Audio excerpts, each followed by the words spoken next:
Hey, what's up everybody? It's Coach Matt, EliteThrowsCoaching.com, coming to you today to talk a little bit more about the top 10 problems and their corrections in the rotational shot and discus. Now, in the previous two videos, we talked a little bit about the back of the circle, and that's because the back of the circle is super important. Today, we are also talking about the back of the circle, and this is kind of the last video. I figure it's about a third of the throw is the back of the circle. You've got the back of the circle, the middle of the circle, and the finish. So this is the third video talking about the back of the circle. And this is one that's super common. It's getting in that crisscross, tangled up kind of ballet position with your feet. Essentially, the left foot over-rotates too much, and the right foot, for a right-handed thrower, is stuck to the ground for too long. And you basically have both of your feet start kind of twisting in the opposite directions. So we're going to get into that right now for you,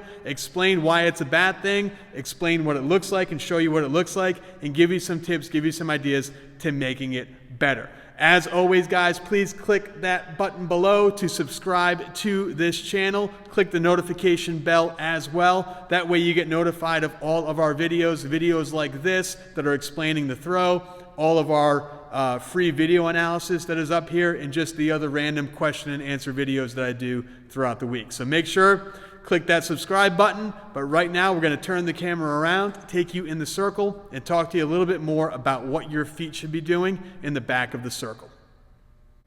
All right, so getting tangled up in the back of the circle, that crisscross position, that plie position, that ballet position, whatever you want to call it. A lot of coaches have called it different things over the years when I explain this to them. But we want to talk about what your feet should be doing and kind of the timing of your feet. When does the right foot come off the ground? Where is the left foot pointing when the right foot does come off the ground? What those feet are doing and when they should be doing it. Well, let me show you first of all what I mean by that crisscross ballet kind of tangled up position. You've got an athlete in the back of the circle. They're in a nice low starting position. They take the discus, 1, 2, and then they go to throw. Now, they're trying to do everything right. So they're staying low and they're staying level. They're not standing up like we talked about in the last video. Okay, so we're going to stay low. Now, they're trying to get onto that left foot. They're getting left, they're getting left, they're getting left, they're getting left. They're not far enough left. Okay, so they're not throwing their shoulder back like we showed in the first video. They're not kind of leaning and falling into the circle. But if you take a look at my feet, what starts to happen is this foot, I don't even know if I can honestly be flexible enough to do this, but their foot starts doing this, and they kind of get in this weird kind of ballet position with their feet where this foot is turning way too far. It's over-rotating, turning way too far, and this foot's still on the ground. And they kind of get in this sprung-up position. And this obviously is going to cause a lot of errors, a lot of mistakes. So they're turning, and it's like, dude, pick your foot up off the ground and go. But for some reason, they're not doing it. Okay, so why is that not a good thing? Well, obviously, as you could tell from just watching that previous clip, balance. I'm super off balance and I'm not in a great position. If I were to pick this foot up off the ground, more than likely, I'm going to have to kind of try to lunge and position my body in a way so I don't fall over. Obviously, I'm not far enough over my left side, which is what we talked about in the first video, getting left. But over-rotation is something that is always going to happen if we're in that ballet kind of plie position. So we got one foot going this way, we got one foot still on the ground. Now your timing is going to be thrown off because now this foot's done. This foot has to come all the way up and around, and you're going to over-rotate. This foot has to now go a longer, I want to say a longer distance. That's not the right terminology, but this foot is not timed correctly. So this foot's turned all the way around, and my left side's like ready to go. At this point, I can just drive, but this foot should be here.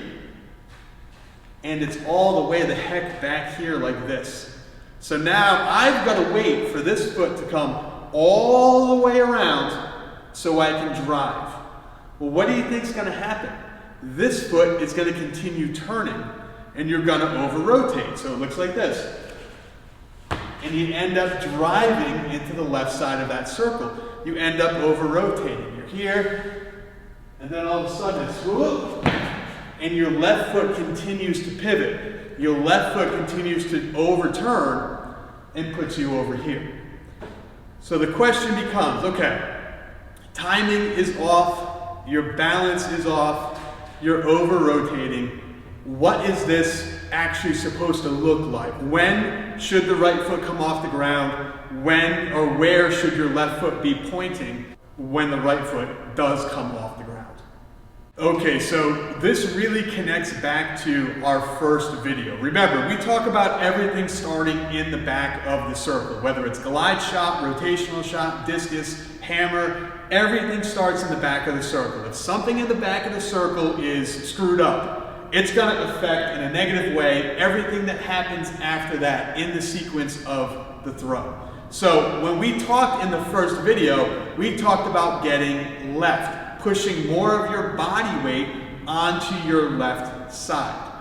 This ties in very closely with that.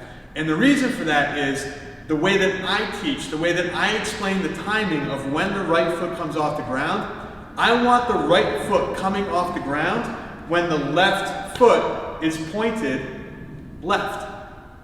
Pretty easy to explain. When your left foot is left, when your left foot is pointing at that 9 o'clock position. So if this is a clock and I'm looking at 12, that's 9. Okay? Or if I'm a compass and I'm looking at north, that's west. Okay? This is my right, that's my left. Whatever terminology you want to use.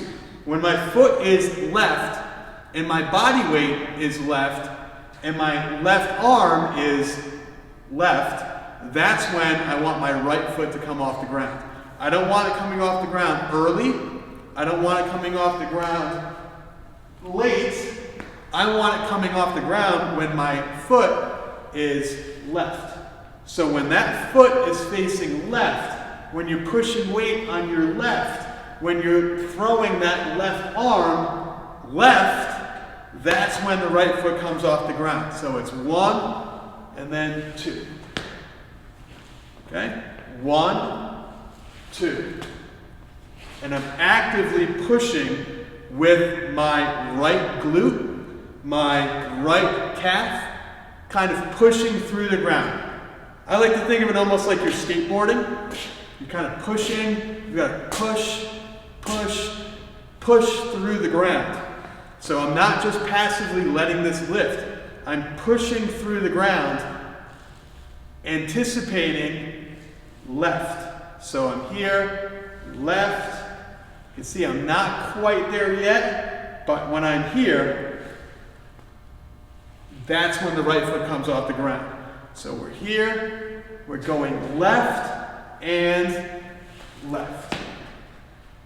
And notice where the left foot points.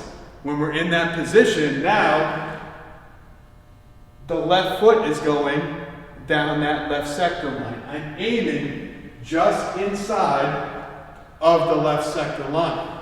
My foot's not pointing down toward the right side. Okay, my foot's not over-rotated, pointing toward 3 o'clock. My foot is pointed right between 5 and 6 o'clock.